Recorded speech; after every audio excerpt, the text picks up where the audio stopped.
ایک زمانہ تھا، شریف مکہ کا دور تھا، اعلی حضرت حج پہ گئے۔ ہندوستان کے بہت بڑے شاعر تھے، وہ بھی حج پہ گئے ہوئے تھے۔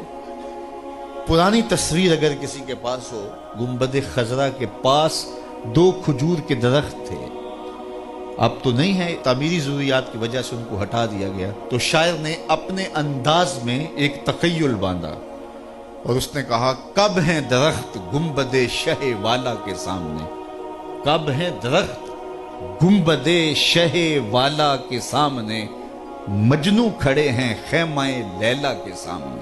لوگوں نے کہا واہ واہ، کمال کر دی، کیسا تخیل باندھا، بڑی داد پائی نا لوگوں سے۔ تو کسی نے آ کے یہ شعر اعلی حضرت کو سنایا کہ وہ شاعر جو ہندوستان سے آئے ہوئے، انہوں نے یہ شعر کہا، کیا تخیل باندھا ہے۔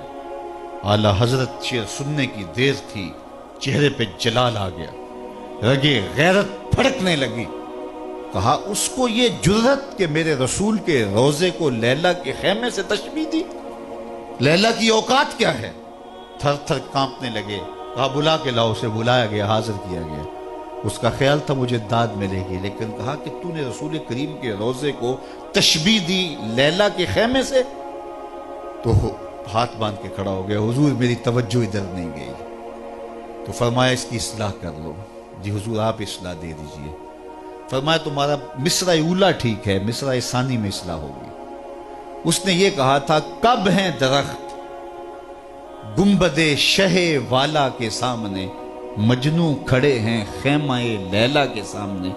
تو اعلی حضرت نے اصلاح دی، کب ہیں درخت گنبد شہ والا کے سامنے، قدسی کھڑے ہیں عرش معلی کے سامنے، قدسی کھڑے ہیں عرش معلی کے سامنے۔ سخن و شاعری شہر یار اپنی جگہ، نعت کہنے کو احمد رضا چاہے۔ تو کعب بن زہیر انہوں نے کیا کہا، ان الرسول لنور یستضاء بہ محند سیف من سیوف الہند مسلول۔ تو حضرت کعب بن زہیر نے وہاں کھڑے کھڑے حضور کی شان میں ایک طویل قصیدہ جو بانت سواہد کے نام سے معروف ہوا۔ جب یہ قصیدہ پڑھ چکے تو آقا کریم علیہ السلام نے اپنی چادر اتار کے کعب بن زہیر کو دے دی۔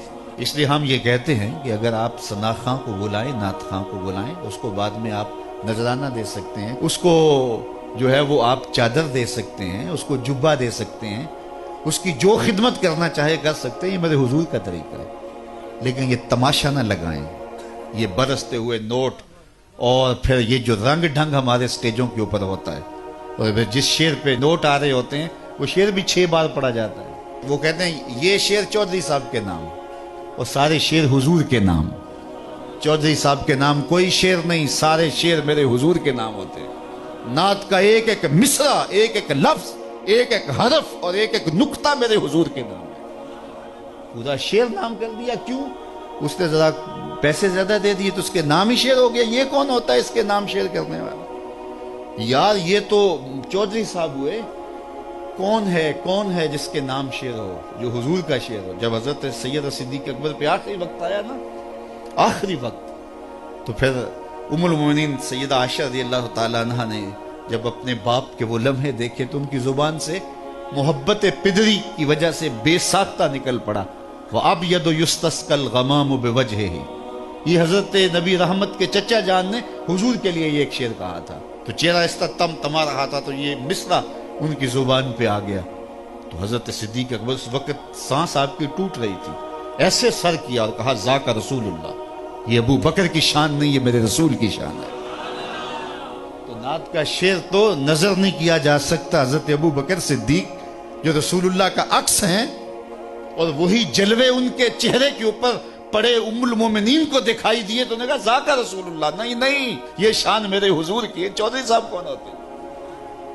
لیکن اللہ برا کرے دولت کی محبت کا، اس نے عقیدے چھین لیے، قدریں پامال کر دی۔ اور ہمارے بہت سارے نعت خاں نے فٹ کیا ہوتا ہے وہی شعر حضور کے لیے، اور جب کسی پیر خانے میں جاتے ہیں نام بدل کے وہی پیر صاحب کے لیے۔ پیر صاحب بھی مست بن کے بیٹھے رہتے ہیں، جانتے ہوتے ہیں یہ نعت کا شعر ہے۔ اور تو کون ہے؟ تیری ساری عزتیں حضور کے قدموں سے لگی ہوئی دھول کے برابر بھی نہیں۔